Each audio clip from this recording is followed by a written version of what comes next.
Welcome to my channel kids world. तो आज हम पढ़ने वाली हैं क्लास 6 की book a pact with the sun का 6th chapter the monkey and the crocodile. तो चलिए इसको पढ़ना शुरू करते हैं। एक बार एक बंदर ने एक नदी के किनारे स्थित फलों से लदे एक वृक्ष के ऊपर अपना घर बना लिया। वह उसमें आनंद में रहता था। वह दिल भर कर अपनी रुचि से फल खाया करता था। बंदर बहुत खुश था, परंतु अकेला था और वह बातें करने के लिए और फलों को बांटकर खाने के लिए किसी साथी को चाहता था, परंतु आसपास तो कोई भी नहीं था, यहाँ तक कि दूसरा बंदर भी नहीं था। फिर एक दिन एक मगरमच्छ उस नदी के किनारे आता है। बंदर उसको हेलो बोलता है और पूछता है, क्या तुम इसी नदी में रहते हो? क्या तुम कुछ फल खाना चाहोगे? तो मगरमच्छ ने उसके उत्तर के रूप में निम्रता से बात की और नमस्ते कहा।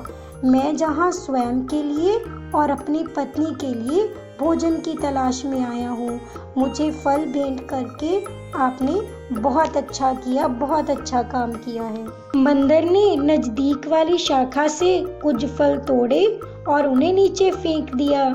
मगरमच्छ को वो सभी फल बहुत स्वादिष्ट लगे। उसने बंदर का धन्यवाद किया और कहा कि जब मैं अगली बार आऊँगा क्या तुम मुझे फल दोगे? तो बंदर बोलता है, अवश्य, क्यों नहीं, जितने चाहो उतने फल ले जाओ और कुछ फल अपनी पत्नी के लिए भी ले जाओ। दोबारा ज़रूर आना। मैं यहाँ वास्तव में अकेला रहता हूँ और मुझे एक दोस्त चाहिए। मगरमच्छ लगातार बंदर के पास आता रहा और उन फलों को खाता रहा जो उसका बंदर दोस्त उसको देता था। वह कुछ फल अपनी पत्नी के लिए भी घर ले जाता था। अब बंदर और मगरमच्छ पक्के मित्र बन चुके थे। वे बातें करते रहते। बातें करने से वे कभी भी नहीं थकते थे। वे पशु पक्षियों और पास वाले गांव के लोगों के बारे में और वर्षा के अनुभव के बारे में, ताकि वो जो गांव के लोग हैं वो अच्छी फसल कैसे उगा सकते हैं और उनको आने वाली परिस्थितियों और परेशानियों के बारे में अक्सर बातें किया करते थे। एक दिन मगरमच्छ बंदर के साथ जितना समय पहले बिताता था उससे भी ज़्यादा समय के लिए रुक जाता है, तो उसकी पत्नी को अकेले अपने बच्चों को संभालना पड़ता है और वह गुस्सा कर लेती है। इसके बाद जब वो मगरमच्छ अपनी पत्नी के पास जाता है तो वह पूछती है कि तुम्हारा दोस्त कौन है जो तुम्हें इतना प्यारा है? तो मगरमच्छ ने जवाब दिया कि वह एक बंदर है। वह फलदार पेड़ पर रहता है और रोज फल देता है और तुम्हारे लिए भी रोज फल भेजता है।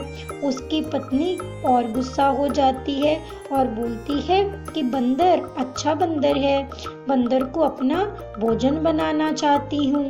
तो मगरमच्छ गुस्से से चिल्लाता है कि नहीं, वह मेरा दोस्त है। स्वाद के लिए वह एक बंदर जरूर हो सकता है, लेकिन अब वो मेरा अच्छा मित्र है।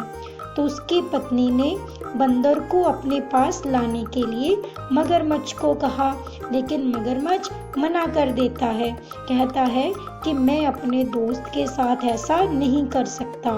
तो मगरमच्छ की पत्नी नाराज हो जाती है और वह मगरमच्छ को परेशान करने के लिए अपने बच्चों को छोड़ देती है और नदी में कूद जाती है। मगरमच्छ एक मुश्किल स्थिति में था, क्योंकि एक तरफ उसकी प्रिय पत्नी थी और दूसरी तरफ उसका प्रिय दोस्त। लेकिन अंत में मगरमच्छ ने अपनी पत्नी की तरफ देखा।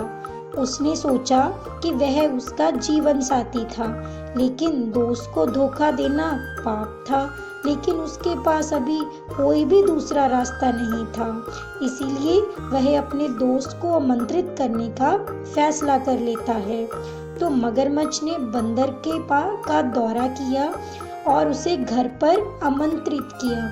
बंदर ने खुशी के साथ उसके आमंत्रण को स्वीकार भी कर लिया और कहा कि वह तो तैरने वाला जीव नहीं है, लेकिन वह मगरमच्छ की पीठ पर सवार होकर उसके घर जरूर चलेगा। दोनों ने अपनी यात्रा शुरू कर दी और नदी के बीच में जहाँ पानी का प्रवाह बहुत मजबूत था, तो मगरमच्छ अपने मन में जो कुछ भी था उसने बंदर को बता दिया। कोई भी बात नहीं छुपाई। उसने बंदर का खुलासा किया कि वह मारने के लिए उसे ले जा रहा है। उसकी पत्नी उसका दिल खाना चाहती है। तो यह बात सुनकर बंदर बहुत परेशान हो जाता है। वह जानता था कि उसकी जान को खतरा है, लेकिन वह ठंडा रहा। वह बुद्धिमान था। उसने मगरमच्छ से कहा कि वह अपने परिवार के लिए कुछ भी करने को तैयार है। आखिर उसकी पत्नी के सामने एक बंदर के लिए क्या ही कीमत थी, लेकिन मगरमच्छ ने उसे पेड़ पर ही क्यों नहीं बताया। वह अपने दिल को साथ ले आता। बंदर ने कहा। मगरमच्छ ने मासूमियत से पूछा कि बंदर का दिल कहाँ है। उसके विचार के अनुसार तो बंदर को तो अपना दिल हर समय अपने पास रखना चाहिए। तो बंदर ने आत्मविश्वास से मना कर दिया और जवाब दिया कि मेरा दिल तो पेड़ पर है, इसीलिए अभी हमें वापस जाना होगा ताकि हम दिल को लेके आ सकें और तुम्हारी पत्नी खा सके। इस मूर्खता वाली गलती पर मगरमच्छ भटक गया और पेड़ पर वापस जाने के लिए मुड़ गए। दोनों खूब हंसने लगे। बंदर जब पेड़ के पास पहुंचा तो वह जल्दी से पेड़ के ऊपर चढ़ गया और बहुत राहत महसूस की। उसने एक दो फल उतारे और उनको मगरमच्छ की ओर फेंक दिया और मगरमच्छ को कहा कि इसको अपनी पत्नी को दे देना। दिल की बजाय वो यह फल खाए, क्योंकि ताजे फल स्वास्थ्य के लिए बहुत अच्छे होते हैं। उसने उसे फिर ना मिलने के लिए कहा और हमेशा के लिए विदाई ले ली। यह सुनकर मगरमच्छ बहुत उदास हो गया और आंसू बहाने लगा और घर वापस चला गया। मैं उम्मीद करती हूँ कि आपको यह चैप्टर समझ में आ गया होगा। आगे भी हमारे साथ बाकी चैप्टर्स को पढ़ने के लिए हमारे इस चैनल को लाइक और सब्सक्राइब ज़रूर कर लें।